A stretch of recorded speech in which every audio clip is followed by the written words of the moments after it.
Live from downtown Detroit, Local 4 News at 11 starts now.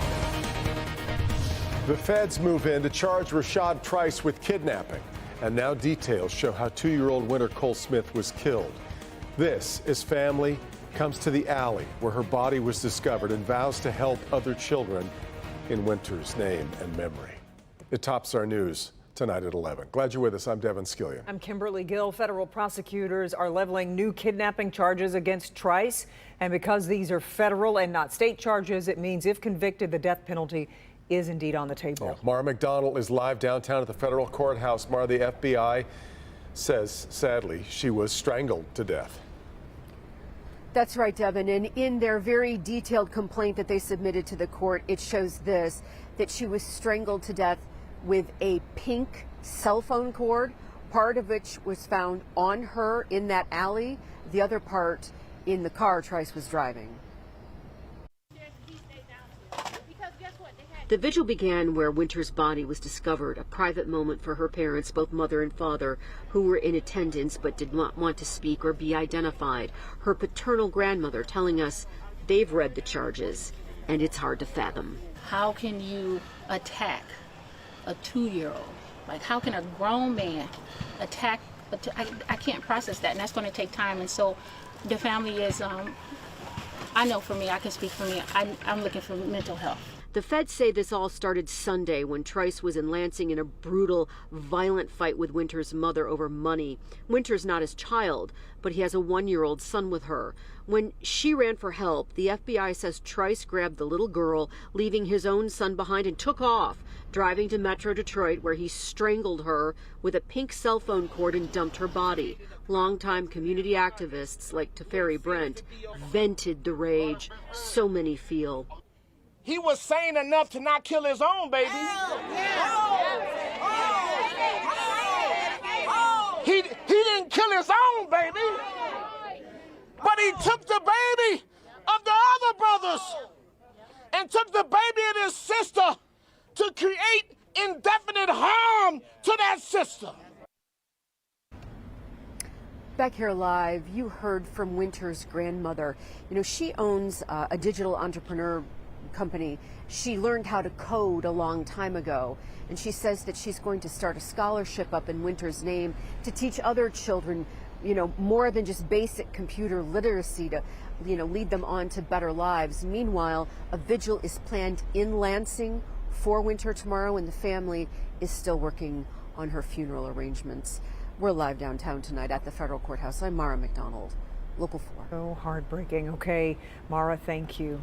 Well, Karen Drew is working on another angle of this story for Monday's newscasts. Her investigation giving us an inside view of the manhunt and the arrest of Rashad Trice. It's the video everyone will be talking about.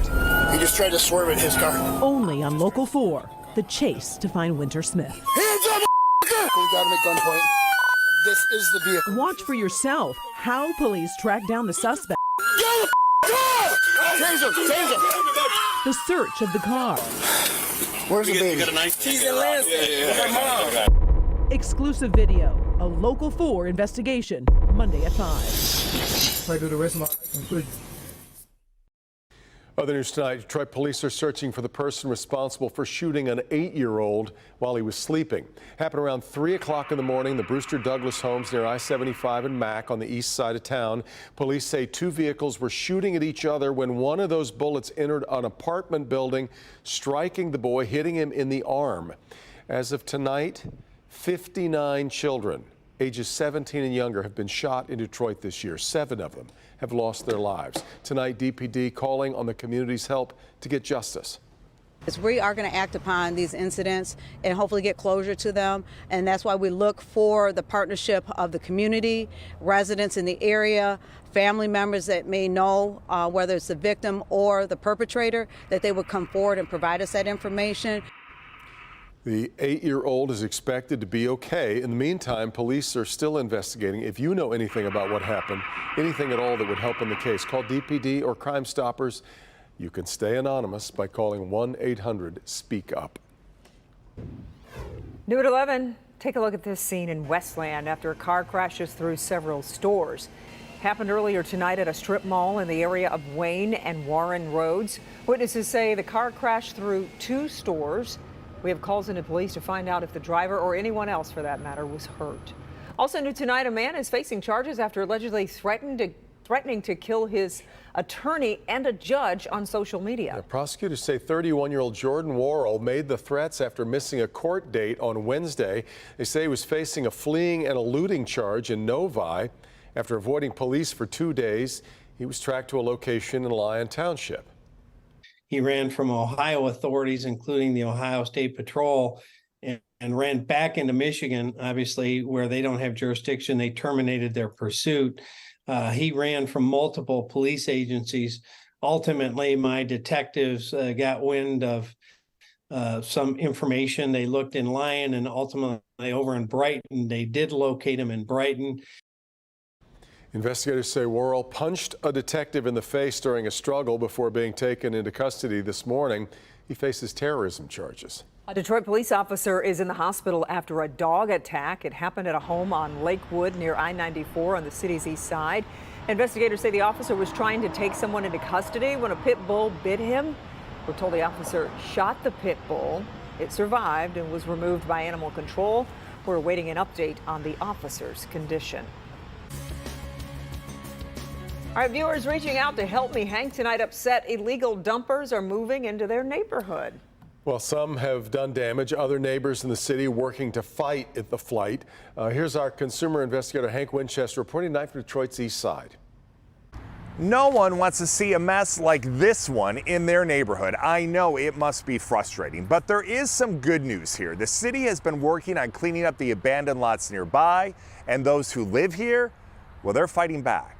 Come with us through this east side neighborhood. You'll not only see the problem, cue the abandoned boat, but the progress. Neighbors now neatly stacking their trash and debris, waiting on bulk pickup.